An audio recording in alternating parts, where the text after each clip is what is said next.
Después de su muerte, su obra cayó rápidamente en el olvido. Primero porque era difícil ver su obra porque estaba en Toledo, que ya no era la capital de España.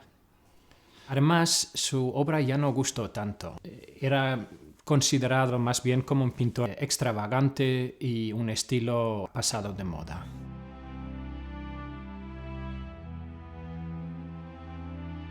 Es curioso desde el punto de vista de nuestro contemporáneo que un pintor como el Greco pues, tuviese que ser descubierto o redescubierto, pero eso fue muy corriente con muchas grandes personalidades de la cultura española. ¿Cómo fue posible que este personaje más bien marginal y no muy valorado durante el siglo XIX se convirtiera en un verdadero héroe nacional?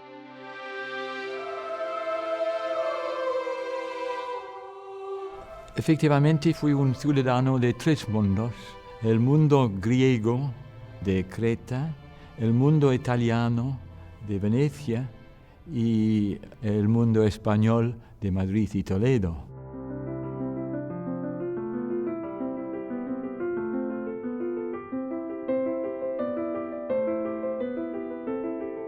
Tuvo muchísimo éxito en Toledo, murió en el año 1614, al momento precisamente de la decadencia, del principio de la decadencia tanto de Toledo como de España.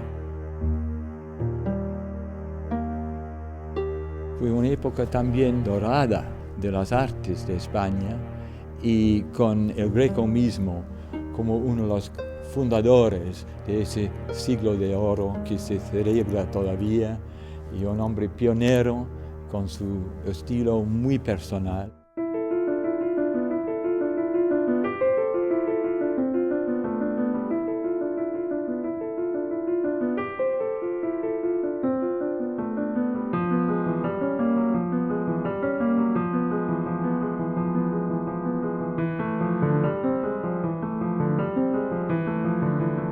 La impresión que uno tiene cuando ve los cuadros del Greco, al principio es de extrañeza, de asombro y casi de zozobra.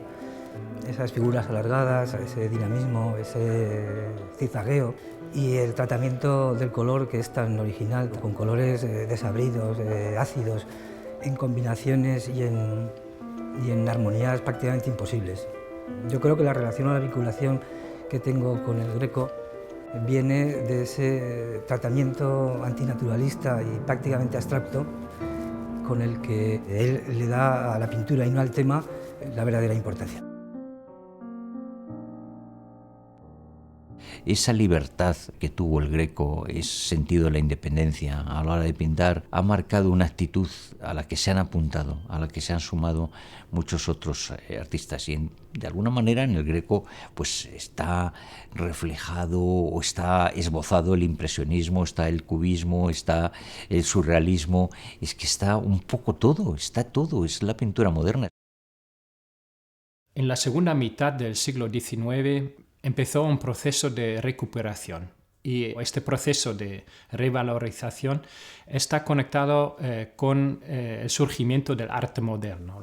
El impresionismo y pintores como Cézanne y Picasso se inspiraron en obras del Greco y también el expresionismo alemán en los años justo antes de la Primera Guerra Mundial.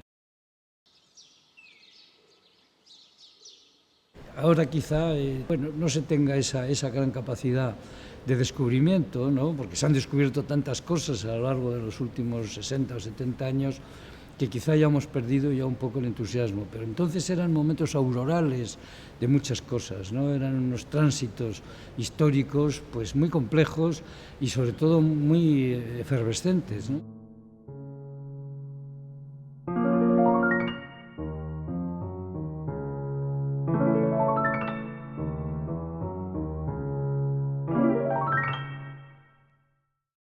Julius Mayer-Gräfe, un famoso crítico alemán, dice que el Greco adelanta casi 300 años a los grandes innovadores de la pintura moderna que eran los impresionistas franceses. Y su libro, que se llama Viaje a España, Es un enorme éxito en Alemania y se produce una verdadera grecomanía, sobre todo entre los jóvenes pintores que quieren adelantar el arte.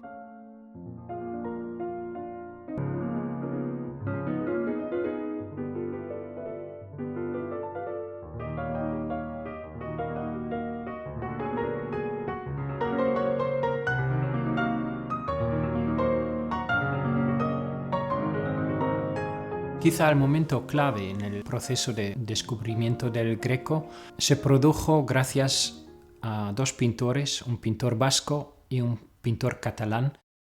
Efectivamente, fueron Zuloaga y Rusiñol los que más defendieron la gran importancia que tenía la figura del Greco, ¿no? Incluso llegaron a coleccionar obras suyas. Rusiñol pagó 1.000 francos por los dos cuadros, por las lágrimas de San Pedro y la Magdalena penitente, y en el momento en que fue dueño y señor de estas dos obras maestras, lo que hizo fue invitar a todos sus amigos y conocidos y críticos de arte al número 57 del Quai Bourbon para ver, admirar e incluso adorar los dos cuadros del Greco. La relación de Rusiñol con el Greco podríamos decir que es la historia de una pasión. Una pasión que se inicia en París con la adquisición de los dos cuadros y que después se incorpora a la teoría del arte rusiñoliana de final del siglo, en el cual el Greco aparece como el padre del artista moderno, el artista libre, que es lo que el modernismo preconiza, no diremos que marginal, pero que tiene muy poco que ver con el arte que se lleva en la corte, por ejemplo. Y a partir de esta figura valiente y comprometida nada más que con su arte, Rusiñol elabora su teoría del regeneracionismo, tan en boga en el 98 y años siguientes, regeneracionismo por la vía del arte, situado y ejemplificado con la personalidad artística del Greco.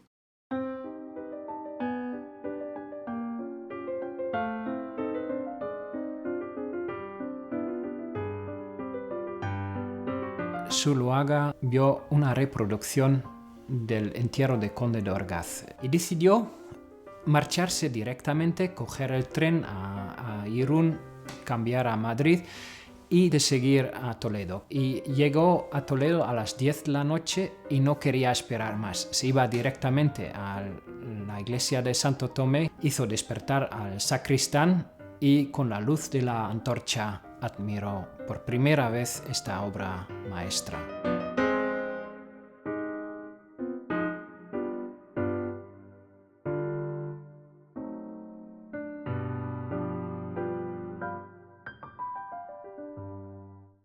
No solo fueron ellos, es que ellos contagiaron el entusiasmo, y lo mismo que efectivamente Rilke fue uno de los contagiados. Hubo muchos otros pintores e intelectuales que visitaron la casa de Rusiñol y de Zuloaga para ver estos cuadros, ¿no?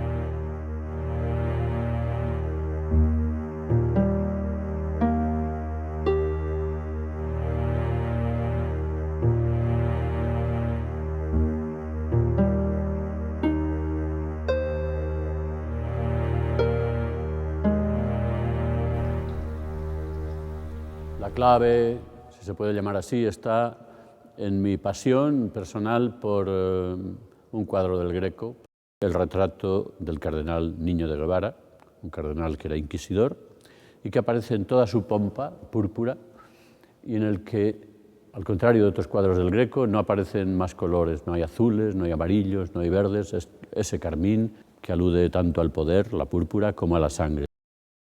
Una obra que habla elocuentemente de una cierta España histórica que está, para bien y para mal, en nuestro acervo, en nuestras raíces. El Greco fue un hombre erudito que leía mucho y ahí ha sabido captar algo de la espiritualidad de este mundo de Toledo y de la España de la Contrarreforma. Había esta noción vaga basado en la geografía y la historia de la España de los romanos, de los visigodos, de una España unida, pero al mismo tiempo fue una España con mucha diversidad, reconocida efectivamente por la dinastía de los Austrias. En el siglo XIX se empiezan a escribir las historias nacionales, entonces ya no es la historia de una dinastía o la historia local o de alguna orden religiosa, sino se escribe la historia nacional. Y esto también ocurre en el arte. Desde finales del siglo XVIII, pero sobre todo en el siglo XIX y en buena parte del XX, los artistas y los escritores han tenido una importancia decisiva en la construcción de las identidades nacionales modernas. En la España en que se recupera la figura del Greco es importante tener en cuenta al menos dos factores fundamentales. Uno es la humillación terrible que supuso para los españoles la derrota en la guerra de 1898 frente a Estados Unidos, que supuso la pérdida de las últimas colonias que quedaban del Imperio Español y que se vio a partir de 1898 como una crisis de identidad nacional. Y por otro lado, el surgimiento de movimientos políticos nacionalistas que desafiaban al Estado español desde distintos territorios como Cataluña y el País Vasco. Todo ello hacía que resultara urgente reforzar para las élites políticas e intelectuales de la época la identidad nacional española.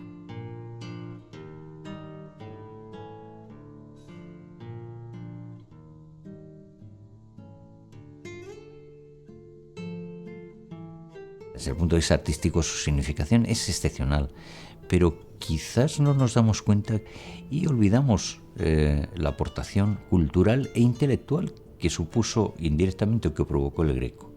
Y en nuestro país eso fue extraordinario, en nuestro país y en Europa, ¿no?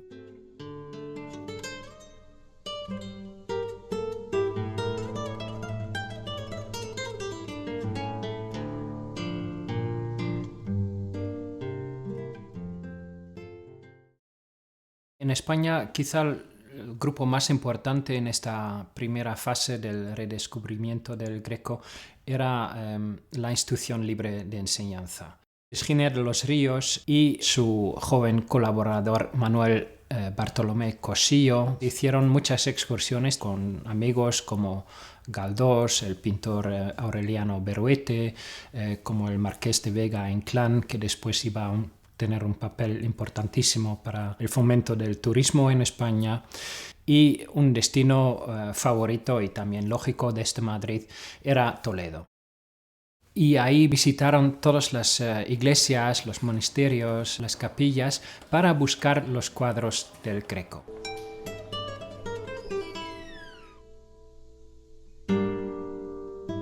Lo que más me une a él sería la ciudad de Toledo.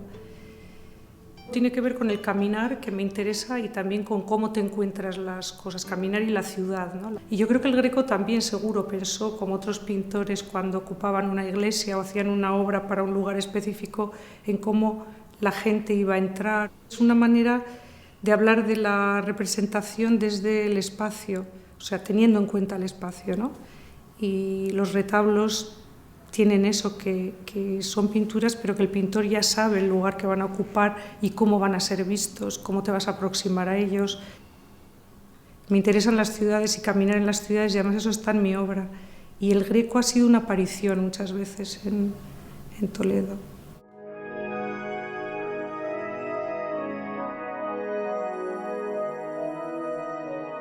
Cosillo dedicó 8 años buscando cuadros del Greco en España, pero también fuera, y buscando datos en archivos, y al final en 1908 publica lo que es la primera biografía del Greco junto con un catálogo ya bastante completo.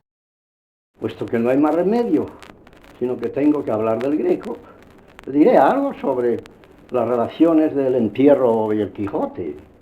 El entierro es un documento pictórico, a mi juicio tan expresivo y fehaciente en su género para reconstruir el pasado de nuestro pueblo, pues como lo son en el suyo aquellos ejemplos más significativos que puedan escogerse en el romancero, el teatro y la novela.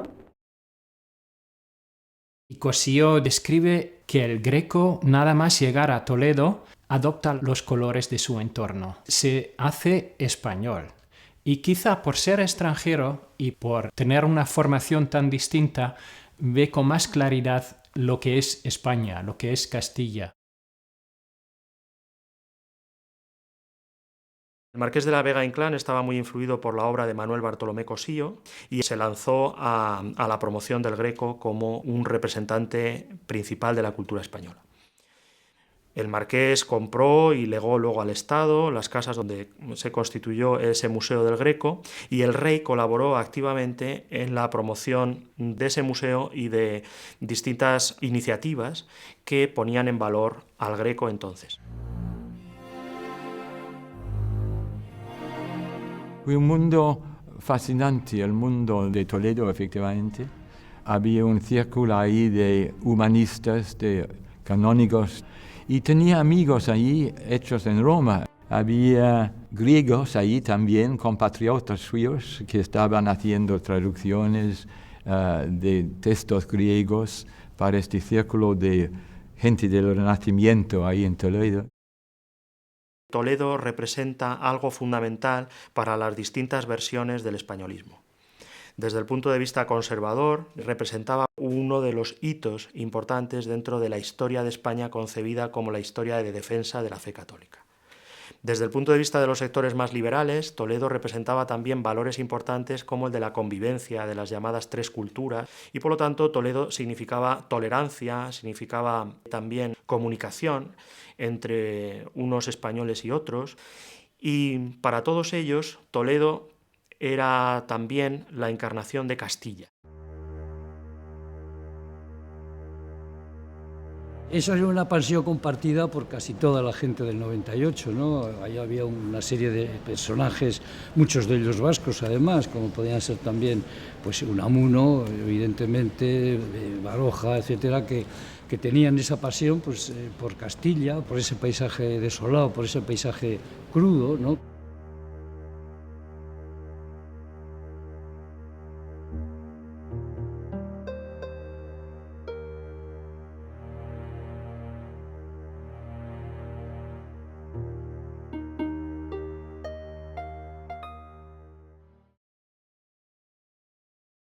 Hay una vertiente en la obra del Greco que a mí me interesa especialmente, que es la de los retratos que hace.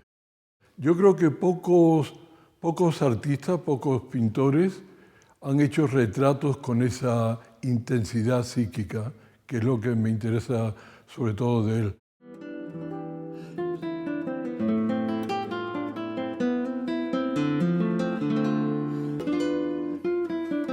Azorín y Baroja hacen un viaje en 1900 a Toledo para ver los cuadros del Greco. Y este viaje que hacen vuelve en algunas novelas claves la generación del 98.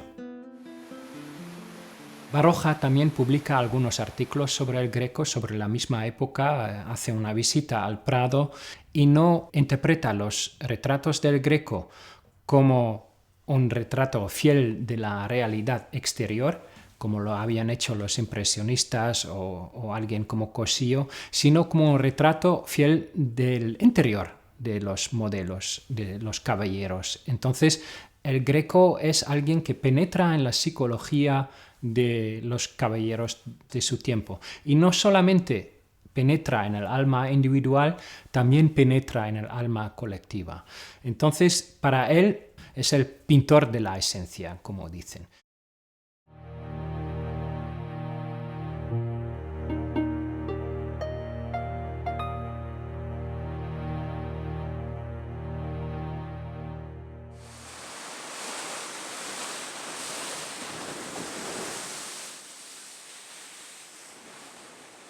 El Cau Ferrat es la casa taller de Santiago Rusiñol, desde que decide en 1893 sentar su taller, su lugar en Sitges, porque es un pueblo que le gusta, tiene tradición artística ya con la escuela luminista. Es ahí donde instala su colección artística de hierro forjado y de pintura antigua y moderna. Este 4 de noviembre de 1894 es cuando tiene lugar la procesión, la solemne procesión de entrada de los cuadros del Greco aquí en el Cau Ferrat, traídos por las calles de Sitges, acá a lomo de caballos, con banderas y música, o sea, con todo el protocolo, digamos, festivo de una religiosidad artística de sentido laico, pero con una gran escenografía.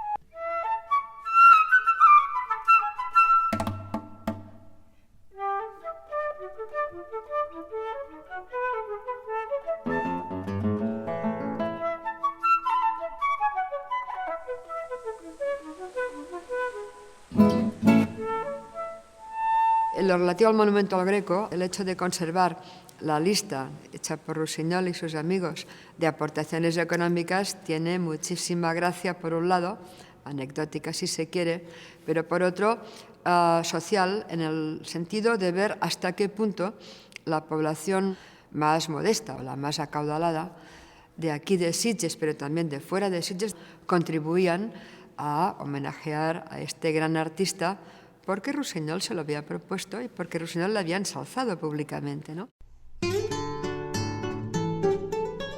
Rusiñol dice, nosotros no sabíamos entonces otro idioma que el vascuence y el catalán, y en vascuence y el catalán entonábamos las alabanzas al Greco, cuando estaban en París con aquellos cuadros, ¿no?, que los iban pasando de habitación en habitación, cuando comían en el comedor, cuando estaban durmiendo en sus habitaciones y en los estudios cuando estaban trabajando. Entonces los dos utilizaron el Greco en clave nacionalista, pero Rusiñol le veía como una parte de la modernidad nacional que utilizaba para modernizar la cultura catalana, y Zuloaga lo veía como parte de la tradición española que necesitaba como base para desde ahí progresar. Hay muchas cosas que me pueden interesar del Greco, ¿no? Pero quizá eso que todo el mundo destaca, esas figuras tan expresivas, tan extrañas anatómicamente, que siempre parecen estar, en algún sentido, aunque la iconografía no hable de eso, parecen estar al borde de algún tipo de drama, ¿no? También esa luz que parece que emana de dentro de las figuras, que no parece que venga tampoco de ningún foco en concreto, sino que están casi retroiluminadas, que diríamos ahora, ¿no? Picasso conocía a casi todos los que habían contribuido al redescubrimiento del Greco.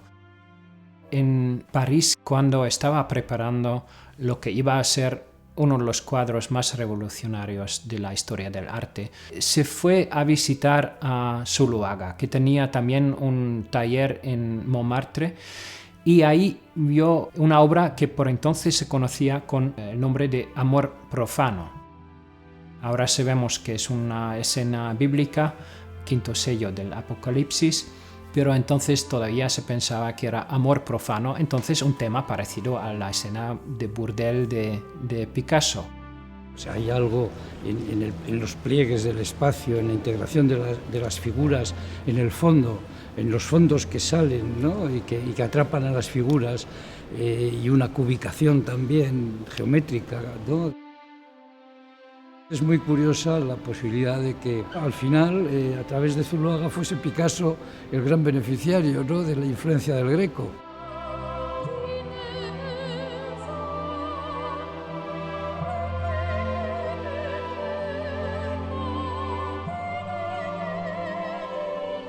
A mí me gusta evocar este ejemplo porque probablemente sea uno de los más plásticos, de los más expresivos, de los más bellos que podemos encontrar, ese ejercicio de comunicación cultural, cómo eso también ha influido y ha determinado el desarrollo y el enriquecimiento de una cultura.